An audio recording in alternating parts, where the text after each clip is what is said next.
You got to know when to cut ties with businesses or people in your sphere of influence and be definitive. It may hurt at that moment to do it, but if you know it's the right thing to do, it's the right thing to do.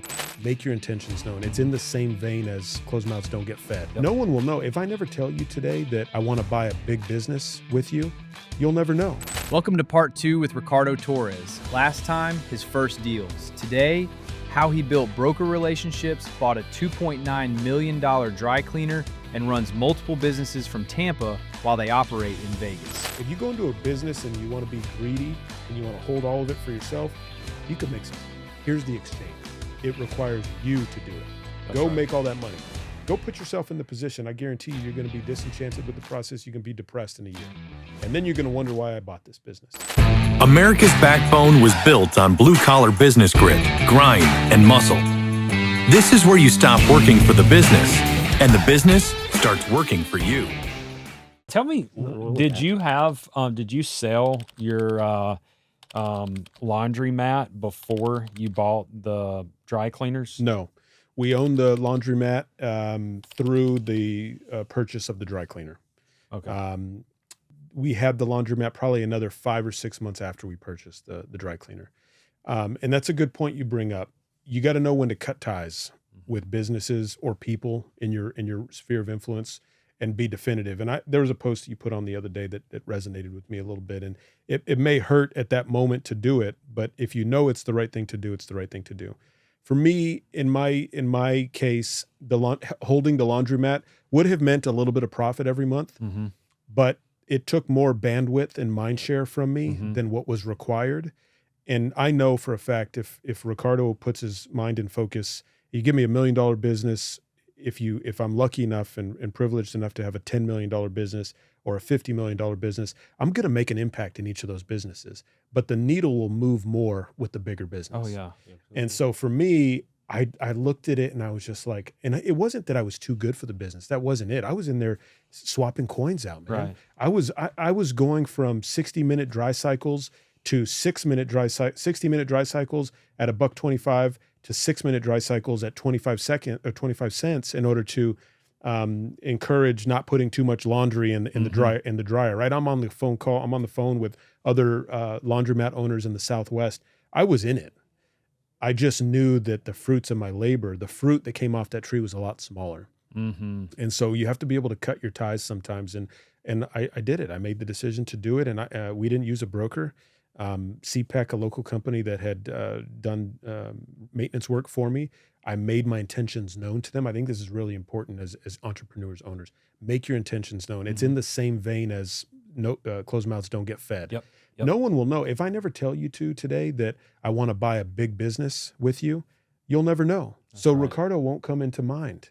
But if you do know, and I plant that seed, perhaps that seed doesn't get water or sun. But if I do that, and I do it in an authentic, purposeful, consistent way, it's going to get sun and it may sprout one day. So anyways, I told CPEC, I said, look, man, his name was John. I said, John, if you know anybody who wants to buy a laundromat, man, let me know. I'm ready to sell, but don't let them know I'm desperate. And so he said, all right. So lo and behold, man, he called me up 2 months later. I was not expecting. I thought this dude was calling me for an invoice that I didn't pay. I'm like, what is going on here, man? I pay all my stuff. He said, hey, Ricardo, he left me a voicemail. He said, hey, Ricardo, I think I know somebody who may want to buy. So I call him back and I'm like, who, where, when? Send him, man. It's like Sunday night at 10 p.m. I'm like, I'm ready. Laundromat's open. I can't kick these people out. That was another problem we had. People doing their laundry after hours of operation. You want the revenue, but you want them to leave too, you know? So this guy who owns Tiny Bubbles out of Phoenix, a couple locations in Phoenix, wanted to expand. His daughter went to University of Arizona in Tucson. And so he said, can I meet you Monday morning? I said, you tell me the time, man. So he came out, I showed him what I did. He made me a lowball offer. I said, no, I got a line in the sand based on my seller discretionary earnings, multiple of that. And he said, no. And I said, okay, it's fine. I said, I'm going to be staunch on it because I can't lose on this deal. I got to win something. And sure enough, he came back, man. It was about a week and a half later. And he said, what about this? And I said, if you meet me here, we got a deal. There's no broker involved. And I appreciate that on the sell side here, but it's an easy transaction with me, man. We could be done within 45 days here. And sure enough, we're done within 45 days, turned a small profit on it. But more importantly than that, two things I emerged with. Number one, I cut my teeth and I earned my stripes as a business owner. Yeah. And that courage to take that action and to get off of the sidelines and to get on the field, it would have been the equivalent of me running around a football game with no helmet on. I had pads on my shoulders, but I didn't have a helmet on, and I missed a couple tackles. Great. I got off the field kind of like I did my first multifamily experience. I put a helmet on and I said, "Look, I need the 3-cage helmet. Yeah. I need this thing to be beefed up over here, man, because I'm going into this next deal." And then the second piece of that is that actually helped my business acumen. When you go get a loan to finance from a bank, they're going to ask you, "All right, Ricardo," they care less about your credit and more about debt service coverage ratio, DSCR. But they need to know that you haven't defaulted on a loan for a business before. They need to know that you're a guy who they can trust to make that payment. You have a fiduciary responsibility.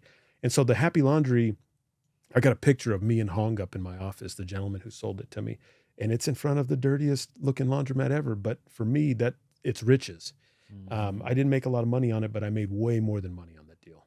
So I think that's so valuable. You made some money to get a really good education. That's right. Something very The best valuable. I think education. more people should do that. School of Hard Knocks. Most want it all up front. That's it. And they're just like, oh, there's just not enough, and then they never play, and they never get the opportunity because they never play because they're just like, no, I want to be MVP. That's correct. If I'm not MVP, I'm not even suiting up. And you know what I find, Chris? I talk to a lot of high earners all the time. I mean, look, I'm around fighter pilots a lot. These are smart guys. Yeah.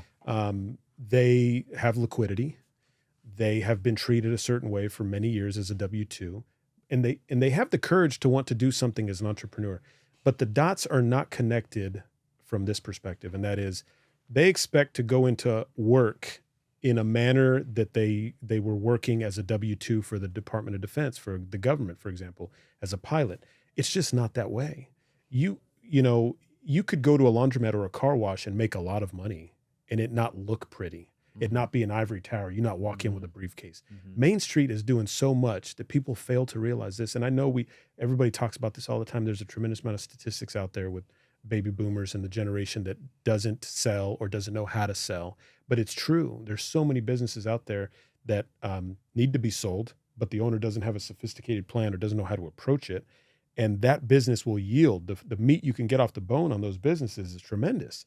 It's equivalent to C-suite execs in many cases. Yeah. But people don't see that. And so I happen to think if you can work in that realm, you can surely come over here and work in this realm because these are learned behaviors. These are learned practices.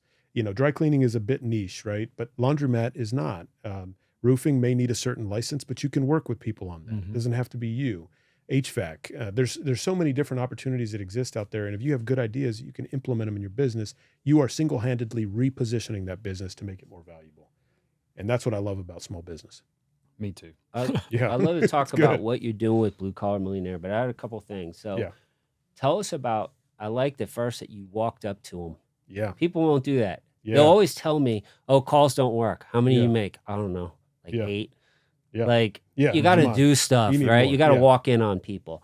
But then you also, how did you get the broker? How did you build that relationship that he called you about that dry cleaner in Vegas? Yeah. How did you do this? Yeah, absolutely. So, we saw the Biz by Sell ad for Tiffany Couture cleaners. I was represented by a gentleman out of Long Beach, California. And we called him, Patrick and I called him up. And it was actually tough. It was tough, Kevin, because this dude had a good radar, if you will, and he immediately detected that we weren't big fish. I'll give you an example. The Happy Laundry was doing $22,000 a month in revenue, and Tiffany Couture was doing $220,000. So we had 10x, right? There's more employees. There was 25 employees. There were systems in place. I didn't know a lot of this, and so that broker needed to ensure that he was dealing with people who were real, because he wasn't going to deal with tire kickers. People like businesses like Tide wanted to buy this business. Large names that franchises wanted to come in and change things a little bit. And so the broker had a lot of questions for us regarding what we intended to do. I think the bedrock of our conversation was I was pretty straightforward with him in that we own a laundromat. Here's what we do know about running business. Here is the background that I come from. And, look, if you have an accolade that you think is going to help you nudge yourself across the finish line, say it, use it. Yeah. Hey, look, I have a bachelor's degree. I've flown airplanes before. People have entrusted me with multi-million-dollar aircraft. I don't, I wake up intentionally to have success in the day. I don't have any of this on my background record or my background, whatever it may look like. But the conversation with the broker began to get pretty deep as we went into a lot of the numbers, add backs. These were a lot of terms that I wasn't as familiar with at the time, and I needed to quickly get familiar with them. Now, I had looked at them a little bit from the laundromat perspective, but analyzing a true seller discretionary earnings and ascertaining a multiple off of that alongside the real estate value was a little challenging for us. This was a buy side and a sell side broker, but let's be honest, he was representing the sellers more than he was representing us as the buyers. Yeah, because we didn't have anybody to represent us. It was a bit gutsy for us to go in it that way. I used what I knew. I utilized my own bank and not the broker's recommended bank. I'm very happy I did that. And that bank had done that deal with us for the laundromat. And so they knew us from an underwriting perspective. They knew us from a global income and a borrower perspective. Mm-hmm. So we were able to harness some of the things that we had wins on. Mm-hmm. And so a big message I have to, all the blue collar folks, as well as anybody aspiring to try to do this, is find out what you've done well, where your wins are at, continue to try to propagate those if it helps you in the process of buying a business. Agreed. So yeah, awesome. Very important there. Yeah. So some key things are lead with confidence. Absolutely. Lead with your wins. Yep. Not bullshit. Correct. But just confidence wins, because that does go a long way with brokers. Because the first thing a broker, when they're calling you, is they're trying to figure out, am I wasting my time? Yep. 100%. Can they even do it? Because there's a lot of tire kickers and time wasters who have no money. 100%. And then you should be prepared too. Yes. When you go there, be prepared, ask the right questions and everything. You can learn that in Blue Collar Millionaire. You can learn that in BoardRoom Elite. But if you're still, I would connect with people who may have done that at some level. Like if I was 25 and you told me I was buying a business that does 220,000, I'd be pretty scared. Yeah. I'd be like, I don't really know what the hell I'm doing. Yeah. But now it wouldn't be anything. So if somebody did that with, say, me or Chris or you, that's a really powerful thing. Is to partner with people who might take a little bit and give you the guidance and save you time. 100%. You could save somebody time on that first laundromat. Yep. You learned a ton, but you might say, you know what a better way to do this is? Let's buy a bigger one. Absolutely. Because when you look at that now, people might be surprised that it took a lot more bandwidth, a lot more energy and stress to run the smaller one. Yep. Than the bigger one. It's kind of a weird thing. Yeah, and it's weird because sometimes we hear bigger is safer. There's a lot of truth to that in many respects. Now, the consequences could be larger. However, if you have a sound business model and you have the right people in place, you're doing a lot. Case in point, I spoke to one of our Blue Collar Millionaire members last night who said, hey, I want to buy a business. I see what you're doing. I want to mimic some of this. I said, it's awesome. Janine. I said, look, she and her husband, Chris, came on the line. I said, tell me about what you're working with. What do you have to lead with, like you said? And I said, do you have the liquidity right now? No, I got it tied up in my house. I said, okay, you need to be forthcoming with any broker. And I'm going to tell you straight up right now, if you tell a broker that, and it's contingent on you selling a home in order to buy a business like this, they're not going to give you the time of day probably. Right. You need to be straight up. And we were. In our case, we said, look, here's where we're liquid at. Here's where that money is at. We'll show you those statements. And so I think the keys to our success and the keys to success in locking down any deal like that, as you mentioned, is lead with confidence, show the accolades that you have, be transparent about your position and how realistic it is. And if you're going to bring a partner in, tell them, because guess what? They're going to find out in this deal anyways. And the last thing that you want in any business transaction is for somebody to find something out halfway through due diligence or even before due diligence, halfway through the negotiations, and now you look like perhaps you've been withholding information. And that's you can't come back from that. You can't come back from that. The deal's done. I think there's a reality that has to be seen in this story, though, because I see a lot of people like, I want to buy a business. Yep. And they have no wins to lead with. Yeah. It's in and out of jobs, unemployment for a while, no savings, everything that they bring in, they live off of. Yeah. And so it's like, what's going to make this different? And we're like, well, I mean, when I have extra money, I'll do different. Yeah. And I've said this before to individuals that are looking to have higher pay in their employment. And I'm like, look, if you'll lead with the value first, the pay will follow. 100%. So don't wait till the pay catches up, because nothing that you're currently doing will ever change except for the fact that you will spend more money. That's correct. And I think if you don't have anything winning in your life right now, you've got to find something. And that could just be you work more than a 40-hour work week, or you stay with the job for a while and you stack cash to the side, but there has to be some kind of track record of winning. And no, you don't have to have the money to make a purchase. You can find someone else's money, but someone else's money is not going to tie themselves to a loser. That's correct. And as soon as they see that you don't have finance any shenanigans. track record of winning, why would they partner with you with their money and expect you to all of a sudden start winning? Yeah, it's too hypothetical. You had too many, but you had a lot of chips you could stack. Yes. And you don't have to have as many as you stacked to be able to win in purchasing a business, but there's got to be something. And I think that is the biggest thing that gets glossed over when people are looking at, I'm going to go buy a business and I'll do this thing and we'll get owner financing. There's got to be some type of track record of where you actually show some grit, responsibility, and just responsibility that you can control a situation and make it good. I always like to say this: prior performance is a predictor of future behavior. I love that. Instead of speaking in hypothetical, and this is for a job interview too. Hey, why are you the best candidate? I can't tell you why I'm the best candidate, but I can tell you what I've done. And what I've done in the last year closely mirrors exactly what you're looking for in this position. And that's why I'm the guy for this job. And that's how I talk to the bank. Hey, look, I can't tell you about owning 25 employees or not 25 employees, but a business that has 25 employees. I can tell you about the business I've owned in the last year and what we've done with it. Yeah. And with somebody like me at the helm, we can absolutely make this happen. And then the second point to what you were talking about is, because you hate to tell people up front, hey, the best bet is actually, you hear this all the time. I got $10,000. What would you do with it in the next 90 days? Right. And the reality of it is you keep working to save that amount of money up. There's no, sell me this pen, buy an ATM. It's not going to return it. No, you need a little more than that.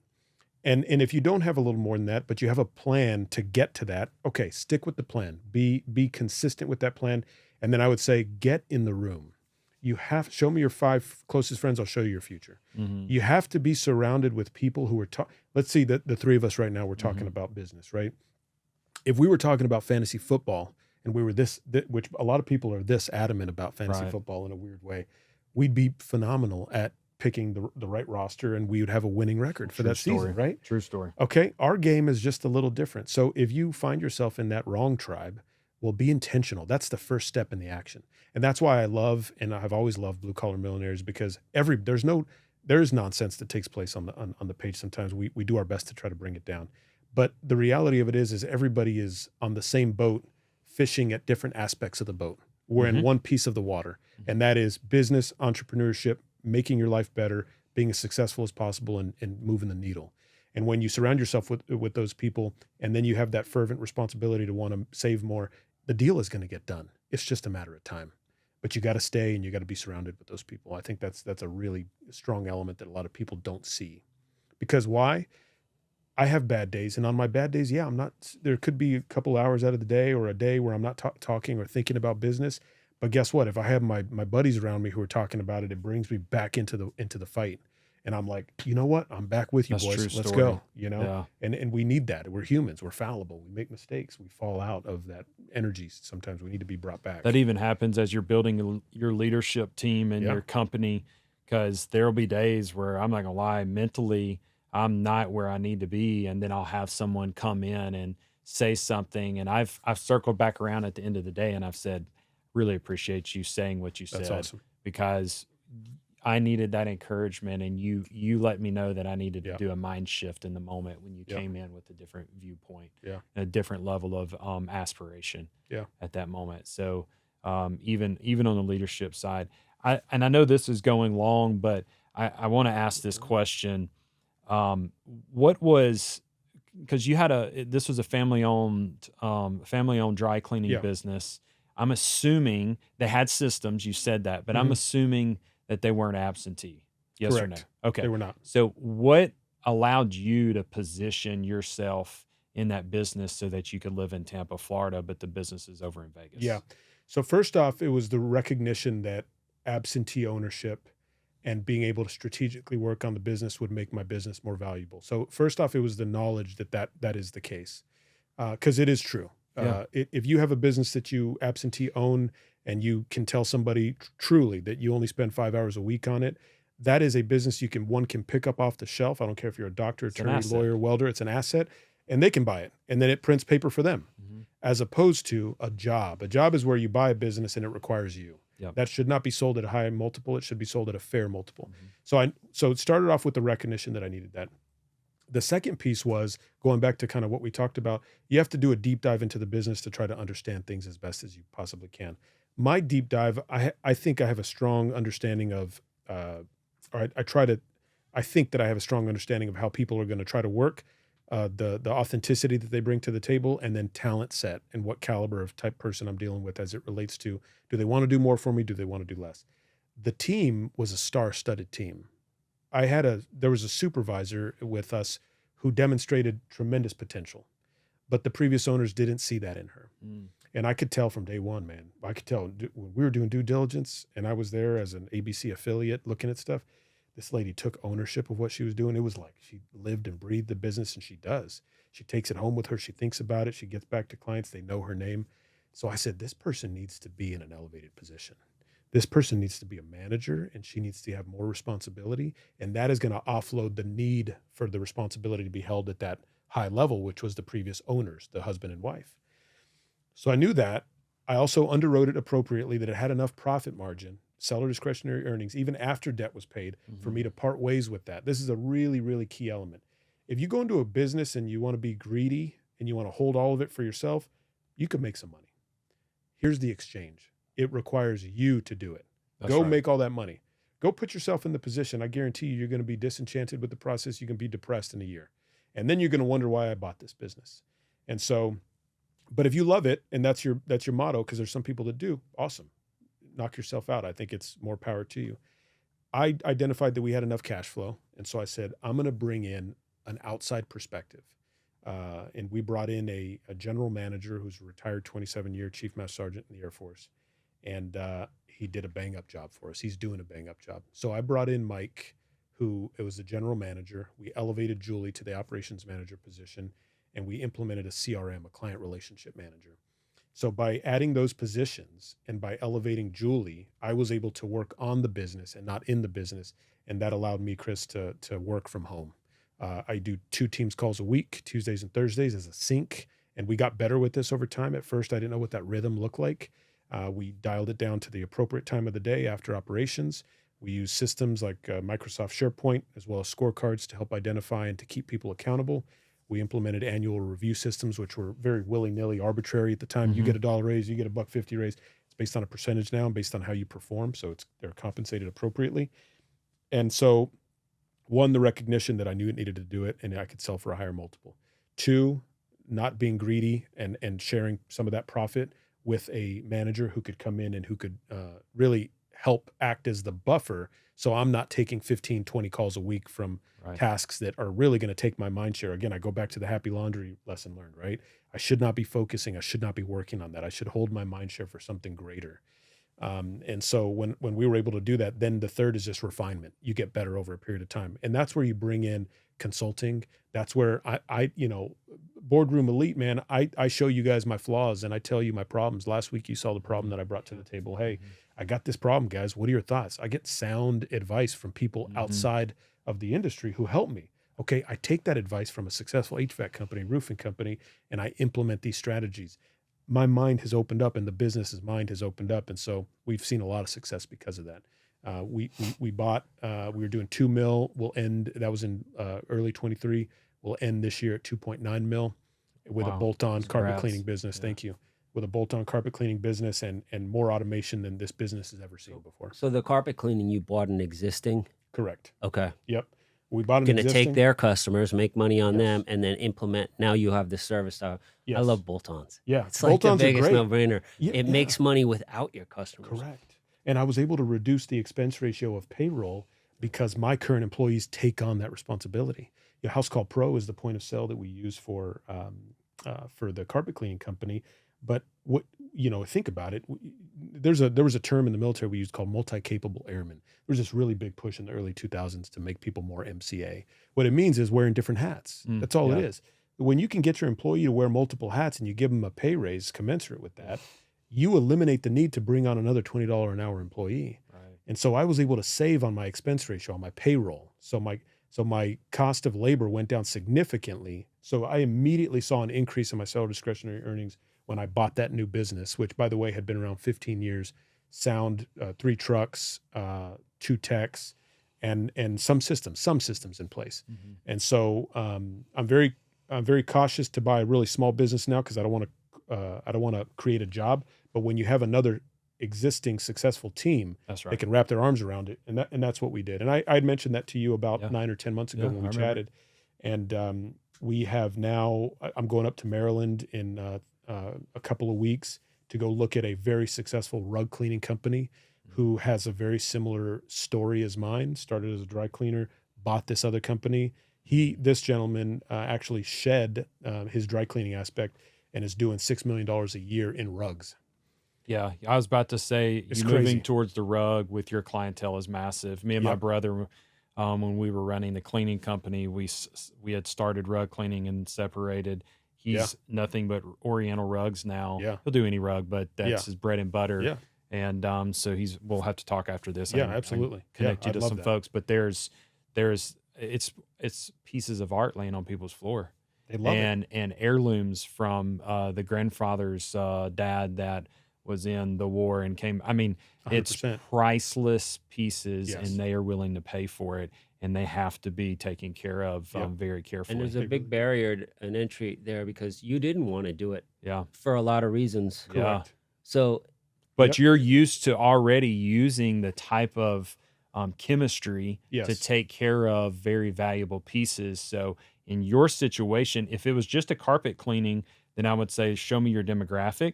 And then also understand that you're moving to a much more fragile type of textile compared to wall-to-wall carpet. But with yours, you're already in that space, and that is a beautiful marriage for you to add on. Yeah. Huge. And I would argue that the other factor of that is I have the trust built with the clients already. Yeah. Now that you got to be careful with that, because you can't mess that trust up in one bucket and expect to still function in that other.